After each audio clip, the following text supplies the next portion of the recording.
everybody, I'm Chef Jeff from Smith's. Okay, today's recipe we're going to be doing egg roll in a bowl. So basically we're going to be making all the flavors that you're used to with egg rolls, and we're going to deconstruct it and just have it as a meal in a bowl without the wrapper.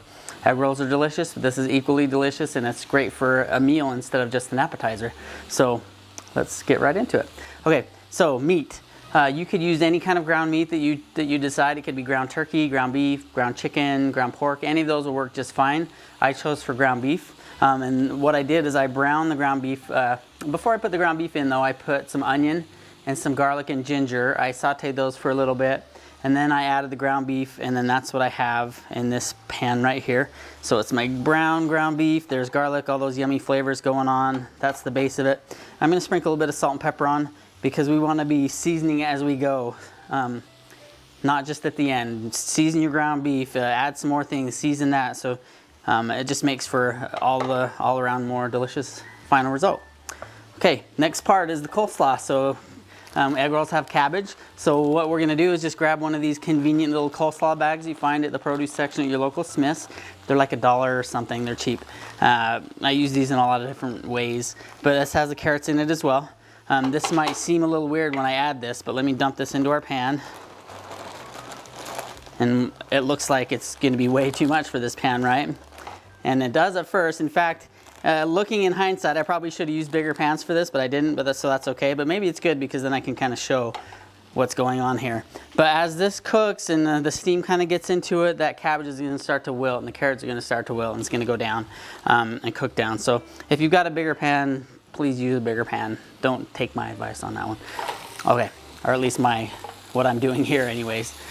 Over in this pan, I've got the cabbage all wilted. As you can see, everything turned out okay. The cabbage completely cooked down into the ground beef. Everything's looking fantastic. Okay, and that takes probably about 4 or 5 minutes for that to happen. Just kind of cook it as you go. All right, so the next step is going to be some more flavoring. What I have is some cooked rice here that I cooked earlier, or actually I had this left over from my dinner that I had last night. I'm going to add that to it. It's just a great way to get rid of some of that leftover rice that you might have. So in that goes. Next goes some peanut sauce. Now, peanut sauce, you can make it on your own, or in the Asian aisle at your local Smith's, you can buy it already made, and it's a really good product. So you can buy the peanut sauce, or make it if you're feeling gourmet.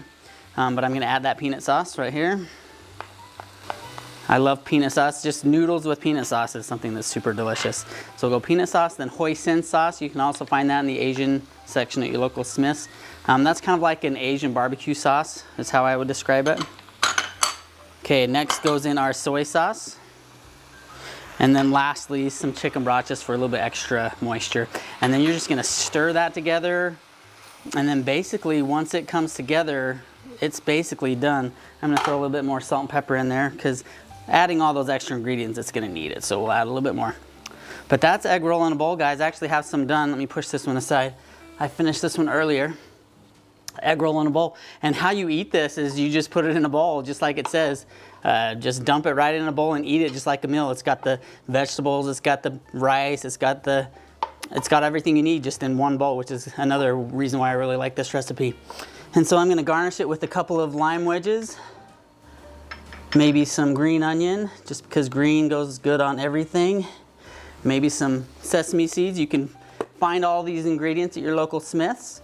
Thank you so much for watching. Thanks for shopping, and we will see you next time. Bye-bye.